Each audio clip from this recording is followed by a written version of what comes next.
Salam saudara-saudara yang dikasihi Tuhan, jumpa lagi di dalam pelayanan mimbar hari Minggu GKMI Eklesia.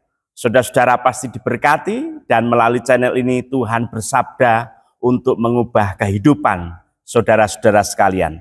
Mari sebelum kita mendengarkan firman Tuhan, kita berdoa meminta pimpinan serta pencerahan daripada Roh Kudus. Kita berdoa. Bapa, kami bersyukur hari ini di dalam ibadah ini Engkau berkenan bersabda kepada kami. Biarlah sabdamu itu yang menghidupkan kami, biarlah hidup kami benar-benar diterangi dengan firman-Mu. Sehingga langkah-langkah kami menuju kepada langkah-langkah keselamatan, bukan kepada langkah-langkah keduniawian yang menghancurkan. Mari Tuhan Engkau berkati kami sekalian ketika kami mendengarkan firman-Mu. Biarlah Engkau berbicara kepada kami sesuai dengan pergumulan serta apa yang kami alami, setiap problematika yang kami alami, kiranya Tuhan berbicara kepada kami, serta menguatkan kami. Ya Tuhan, bentuklah kami seturut kehendak-Mu, menjadi orang-orang Kristen yang sejati, yang hidupnya berkarakter mencerminkan karakter ilahi, dan gaya hidup kami benar-benar membawa terang dan garam bagi dunia ini. Terima kasih Tuhan, jadikanlah lagu hidup kami semakin hari semakin baik. Kami tidak sekedar menjadi pengagum firman-Mu, tetapi kami melangkah menjadi orang-orang Kristen yang menjadi pelaku firman Tuhan. Terima kasih, berkati hamba-Mu, sertai hamba-Mu yang menyampaikan firman Tuhan. Engkau juga menyertai hamba-Mu yang mendengarkan, menyaksikan firman Tuhan. Di dalam nama Tuhan Yesus Kristus kami mohonkan doa ini. Amin. Saudara-saudara, firman Tuhan hari ini saya berikan tema, bukan sekedar pengagum tapi pelaku firman Tuhan. Teks terambil dari Injil Lukas pasal 2 ayat 21 sampai 26. Injil Lukas pasal 2 ayat 21 sampai 26, demikian firman Tuhan. Yesus disunat dan diserahkan kepada Tuhan ketika genap 8 hari dan ia harus disunatkan, ia diberi nama Yesus, yaitu nama yang disebutkan oleh malaikat sebelum ia dikandung ibunya. Lalu ketika tiba waktu penahiran mereka menurut hukum Musa, mereka membawa dia ke Yerusalem untuk menyerahkannya kepada Tuhan. Seperti ada tertulis dalam hukum Tuhan, semua anak laki-laki sulung harus dikuduskan bagi Tuhan. Dan untuk mempersembahkan korban menurut apa yang difirmankan dalam hukum Tuhan, yaitu sepasang burung tekukur atau 2 ekor anak burung merpati. Adalah di Yerusalem seorang bernama Simeon. Ia seorang yang benar dan saleh yang menantikan penghiburan bagi Israel dan Roh Kudus ada di atasnya. Kepadanya telah dinyatakan oleh Roh Kudus bahwa ia tidak akan mati sebelum ia melihat Mesias dari Tuhan. Saudara-saudara, sampai sedemikian jauh pembacaan firman Tuhan. Yang berbahagia ialah kita yang senantiasa membaca, merenungkan, mendengarkan, terlebih lagi melakukan firman Tuhan di dalam kehidupan setiap hari. Haleluya untuk firman Tuhan. Saudara-saudara, bukan sekedar pengagum, tetapi pelaku firman Tuhan. Saudara, di Israel, bangsa Israel sejak zaman dulu punya tradisi. Di dalam tradisi-tradisi itu ada sebuah ungkapan yang menarik, yaitu Hatorah Hatobah. Apa artinya Hatorah Hatobah itu? Artinya itu adalah the Torah is good, the law is good. Taurat Tuhan itu indah, Taurat Tuhan itu baik. Maka saudara-saudara, mereka percaya bahwa untuk mendapatkan keindahan, untuk mendapatkan kebaikan dari kitab Taurat yang diberikan Tuhan kepada Musa itu, mereka harus sungguh-sungguh melibati Taurat itu di dalam kehidupannya. Mereka sungguh-sungguh belajar sedemikian sejak kecil sampai dewasa, belajar sungguh-sungguh dengan Taurat. Maka bagi orang Yahudi anak umur 5 tahun itu sudah diperkenalkan Taurat Musa. Dan mereka sudah masuk di dalam kelas-kelas pengajaran sehingga mereka benar-benar terlibat untuk apa? Untuk mendapatkan sebuah keindahan. Jadi keindahan Taurat itu, keindahan di dalam firman Tuhan itu akan membentuk kehidupan mereka menjadi sebuah hidup yang benar-benar baik, hidup yang benar tulus, hidup yang benar-benar jalannya itu mengarah kepada kehidupan yang indah. Kehidupan yang bisa dilihat, dinikmati oleh orang lain. Kehidupan yang serba menarik. Sehingga melalui kehidupan orang Israel itu, termasuk kehidupan kita. Di dalam setiap pembacaan Taurat itu, hadirat Tuhan itu nyata di dalam kehidupan orang beriman itu. Hatorah hatobah itu juga menyangkut bahwa di dalam pembelajaran itu orang-orang harus meyakini bahwa hidupnya itu sangat bergantung kepada Taurat Musa. Saudara-saudara, hari-hari ini firman Tuhan itu bukan menjadi sesuatu yang indah lagi tampaknya. Yang indah-indah itu adalah gedung gerejanya. Yang indah itu adalah liturginya. Yang indah itu adalah simbol-simbol ornamen di dalam gerejanya. Jadi fokus kepada firman Tuhan atau fokus pada Taurat itu menjadi bergeser. Dengan demikian ada kultus baru di dalam kehidupan beriman. Yaitu apa? Gereja. Gereja itu diagung-agungkan dengan sedemikian rupa sehingga orang itu sungguh-sungguh melihat Tuhan itu berdasarkan gedung gereja. Ini sesuatu yang keliru. Tetapi hari ini firman Tuhan hendak mengatakan pusat hidup kita, dasar kehidupan kita itu adalah Taurat Musa. Hatorah, hatobah. Saudara, Tuhan Yesus itu lahir dari keluarga Yahudi. Hidupnya tidak bisa dipisahkan dari Taurat. Perikop yang kita baca hari ini memperlihatkan sikap yang taat dan melakukan firman Tuhan. Berita ini juga penting saudara-saudara hari ini. Berita tentang Taurat itu penting karena apa? Banyak orang Kristen itu berhenti pada tahap mengagumi firman Tuhan. Jangan dikira yang mengagumi firman Tuhan, yang mengagumi Alkitab kita, yang mengagumi Taurat Musa itu orang Kristen ya. Enggak. Saya mengikuti banyak channel-channel YouTube dari pengkhotbah-pengkhotbah, penceramah atau polemikus ya. Orang yang suka dialog menjelaskan firman Tuhan. Ternyata setelah kita baca komen-komennya, ternyata tidak sekedar orang Kristen. Banyak orang yang non-Kristen, mereka itu kagum. Mereka itu wow, ternyata indah ya firman Tuhan itu. Wow, ternyata Alkitab itu bisa dibuktikan secara sejarah ya. Luar biasa. Banyak yang mengagumi. Tetapi kita sebagai anak Tuhan tidak boleh berhenti dalam sikap mengagumi. Jangan kita itu mudah heran, tergoncang. Saudara-saudara, jangan gumunan. Tetapi mari kita beranjak dari sikap kagum, hormat akan firman itu. Dengan melengkapinya dengan apa? Menjalani, melakukan firman Tuhan. Sehingga kita tidak menjadi pengagum saja, tetapi juga pelaku firman Tuhan. Mari saudara kita melangkah lebih jauh lagi dari menjadi sekedar pengagum firman Tuhan. Berlanjut menjadi pelaku firman Tuhan. Ini penting saudara-saudara. Banyak orang yang sekedar kagum, mendapatkan keindahan di Taurat Musa dan firman Tuhan, lalu menjadi sesuatu yang menyenangkan tanpa dilanjutkan kepada sebuah tindakan yang konkret. Mari saudara-saudara, ada 3 hal yang bisa membuat kita itu termotivasi, terinspirasi untuk melakukan firman Tuhan. Pertama, melibatkan diri dalam perjanjian Allah. Melibatkan diri dalam perjanjian Allah. Saudara-saudara, salah satu perjanjian yang awal-awal dibuat Tuhan kepada manusia itu adalah adanya pelangi setelah air bah zamannya Nuh itu. Lalu Tuhan memanggil Abraham dan pada Abraham diberikan sebuah perjanjian yaitu sunat atau khitan. Khatan milad begitu kalau dalam bahasa Ibraninya.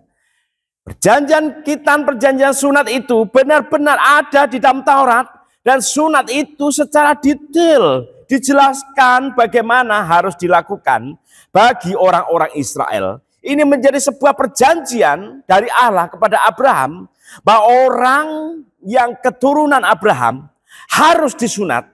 Begitu juga orang-orang Israel sebagai sebuah perjanjian yang menyatakan bahwa mereka itu adalah umat Tuhan yang dikuduskan. Sekaligus apabila mereka melanggar perjanjian itu, mereka pun akan terlempar dari anugerah Tuhan.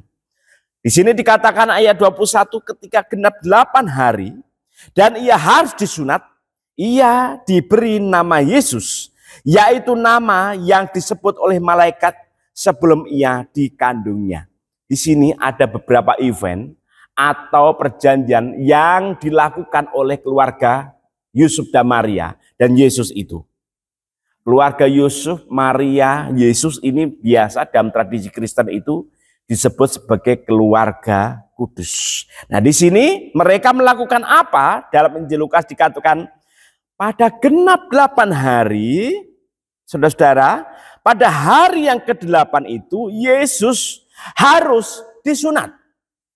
Di sini kata harus itu menunjukkan bahwa bagi orang Israel wajib, tidak bisa tidak, harus disunat. Karena ini ada sebuah perjanjian. Ada di dalam Tauratnya menyatakan bahwa anak seorang laki-laki Israel harus disunat pada hari yang ke-8. Yesus itu disunat. Dengan demikian secara tradisi Yahudi, Yesus itu memenuhi hukum Taurat. Pada hari yang ke-8 disunat. Sudah sah. Lalu kemudian apa dilakukan? Setelah memberikan sunat itu, Yesus itu diberi nama sebagaimana yang pernah didengarkan oleh Yusuf itu, diberikan nama Yesus. Yang memberi nama itu adalah anak laki-laki. Saudara-saudara, ini kalau menurut perhitungan medis ya, saudara-saudara. Jadi vitamin K itu akan mencapai puncaknya itu pada hari yang ke-7. Ya, pada hari yang ke-7. Jadi vitamin K itu akan memuncak, produksinya itu melimpah pada hari yang ke-7 sejak anak itu lahir. Dan pada hari yang ke-8 ketika khitanan itu dilakukan, maka tidak memakai obat-obatan sekalipun, orang itu bisa pulih dengan cepat. Karena vitamin K itu yang membantu mempercepat proses kesembuhan itu. Nah, ini secara medis. Tetapi firman Tuhan hari ini tidak menyebutkan secara spesifik tentang medis, tetapi firman Tuhan pun bisa ternyata dibuktikan secara medis. Pada hari yang ke-8, Yesus memenuhi perintah yang ada di dalam Taurat itu. Bahwa setiap anak laki-laki dalam umur yang ke-8 disunat. Yesus melibatkan diri di dalam perjanjian Allah melalui keluarganya. Setelah itu namanya sendiri saudara-saudara dikatakan itu adalah nama Yesus. Nama yang diberikan oleh Tuhan melalui malaikatnya. Jadi saudara-saudara, tradisi di Israel pada waktu itu, kalau orang itu diberi nama, yang memberi nama itu adalah seorang bapak. Bapak memberikan nama kepada anaknya. Bagi kita, orang-orang Indonesia biasanya, khususnya Jawa itu kalau memberi nama anak itu bagian dari doa. Nama doanya apa? Pasti ada sebuah harapan. Ada suatu kemauan, cita-cita yang ingin dicapai melalui nama itu. Dan nama itu sebagai sebuah harapan sekaligus doa. Tetapi nama Yesus tidak, saudara-saudara. Nama Yesus itu bukan bicara tentang doa. Ada sebuah angan-angan, kemauan, keinginan, harapan. Oh bukan. Yesus itu sebuah konfirmasi bahwa Allah itu telah berinkarnasi di dalam dirinya. Inkarnasinya itu saudara-saudara memang terjadi di dalam Yesus. Dan Yesus itu tidak keluar dari Taurat Musa itu. Dia tidak lari dari perjanjian-perjanjian itu, maka dikatakan kelahiran Yesus itu memenuhi segala nubuat dan menegaskan kembali, mengkonfirmasi lagi bahwa Yesus itu adalah nama yang mengacu pada pribadi Allah yang menyelamatkan. Saudara-saudara, tidak dikatakan akan menyelamatkan ya, tetapi pribadi Allah yang menyelamatkan, Mosia. Kalau Yesus Kristus itu, Yesua, Mesia, tapi Mosia itu berarti terus-menerus menyelamatkan. Ya, itulah di dalam nama Yesus itu. Maka Yesus itu dikatakan nama yang luar biasa. Nama yang berkuasa. Nama yang benar-benar membuat Tuhan itu berkenan. Dan nama yang memberikan kekuatan kepada manusia. Saudara-saudara, melibatkan diri dalam perjanjian Allah sudah dilakukan di dalam keluarga Yusuf, Maria, dan Yesus. Melibatkan diri dalam perjanjian Allah itu berbicara kepada kita saat kita itu benar-benar melakukan sabda itu di dalam kehidupan kita. Menjadi sebuah titik pertimbangan di dalam membuat sebuah keputusan-keputusan. Menjadi sebuah pertanda yang mengontrol kehidupan kita, mengendalikan emosi kita, menahan hawa nafsu kita. Itulah yang dimaksud kita itu, melibatkan diri dalam perjanjian Allah. Melibatkan diri dalam perjanjian Allah itu gampangnya. Kita mentaati firman Tuhan itu dalam setiap aspek kehidupan. Itulah yang kedua. Yang pertama, saudara, melibatkan diri dalam perjanjian Allah. Yang kedua, melibatkan diri dalam pengudusan. Saudara-saudara, tadi dikatakan hatorah hatobah. Taurat itu baik, Taurat itu indah. Baik, apa yang baik? Nah, di sini saudara-saudara, kita akan membaca di ayat 22 dikatakan, lalu ketika tiba waktu penahiran menurut hukum Musa, mereka membawa dia ke Yerusalem untuk menyerahkannya kepada Tuhan. Di sini tidak dikatakan Yesus saja ya, tetapi di sini adalah mereka. Kalau mereka itu kan lebih dari satu, berarti bukan Yesus saja. Lalu siapa yang di sini dikatakan ditahirkan itu? Saudara-saudara, jadi penyerahan anak, penyerahan Yesus sekaligus sunat itu tampaknya dilakukan berbarengan. Ya. Lalu apalagi yang dilakukan? Yang dilakukan Maria itu adalah melakukan ritual pentahiran. Apa sih yang dimaksud?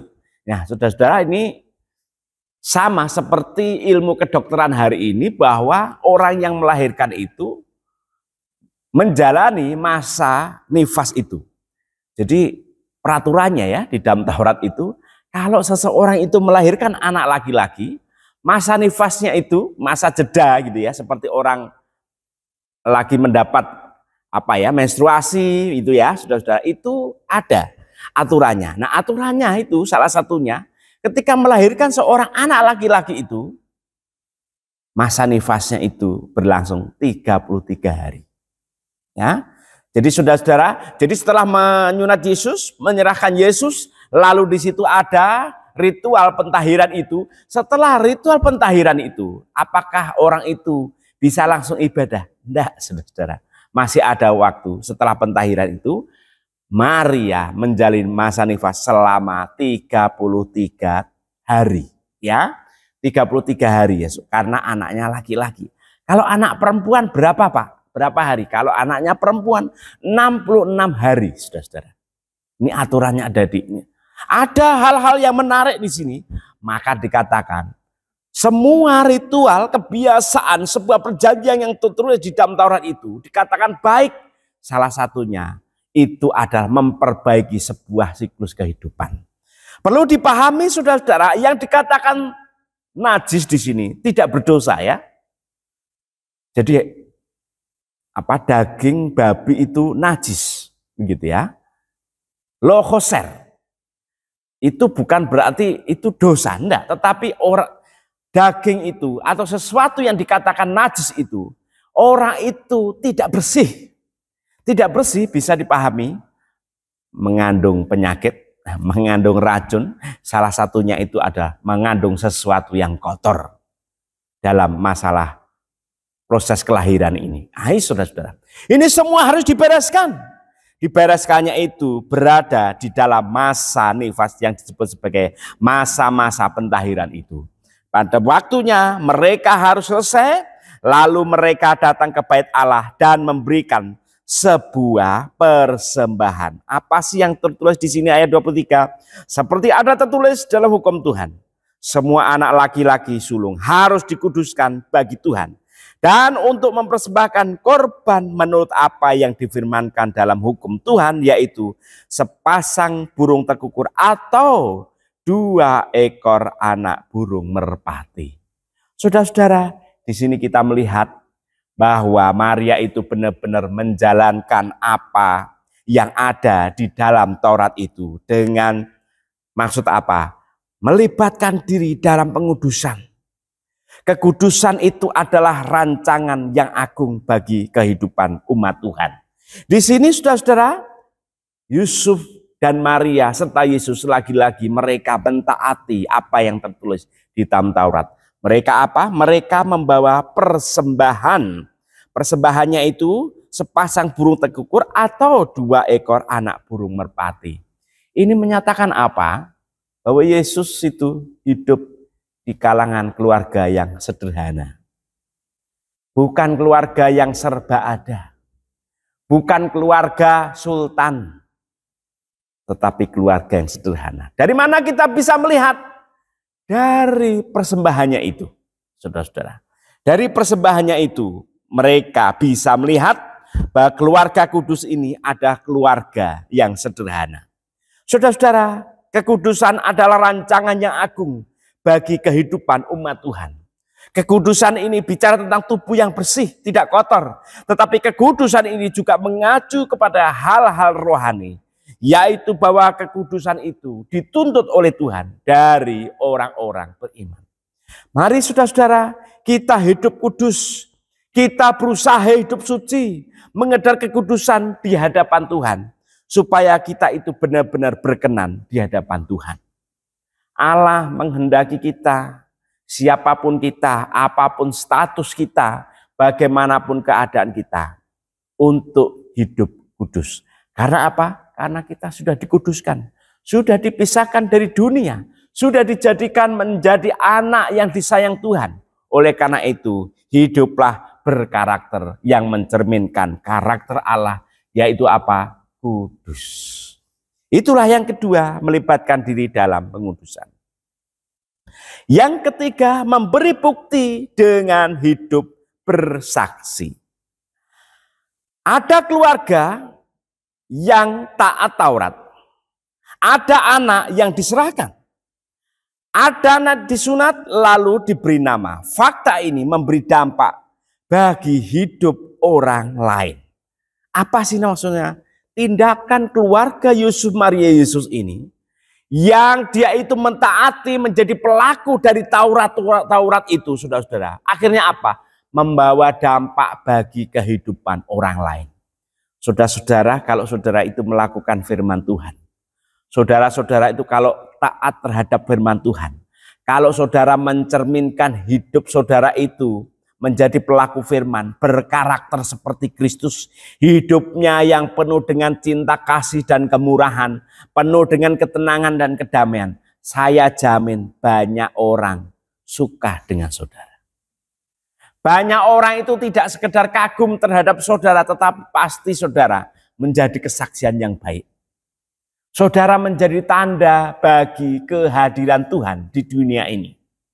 Maka ketika keluarga Yusuf, Maria dan Yesus itu datang ke bait Allah, hidupnya itu memancarkan kekudusan, lalu membawa dampak bagi seorang pribadi yang bernama Simeon. 25 dikatakan adalah di Yerusalem seorang bernama Simeon. Ia seorang yang benar dan saleh, yang menantikan penghiburan bagi Israel, dan Roh Kudus ada di atasnya. Kepadanya telah dinyatakan oleh Roh Kudus bahwa ia tidak akan mati sebelum ia melihat Mesias dari Tuhan. Saudara-saudara, ini luar biasa. Bagaimana kita bisa melihat Roh Kudus itu ada di dalam diri Simeon ketika Simeon berjumpa dengan Yesus itu.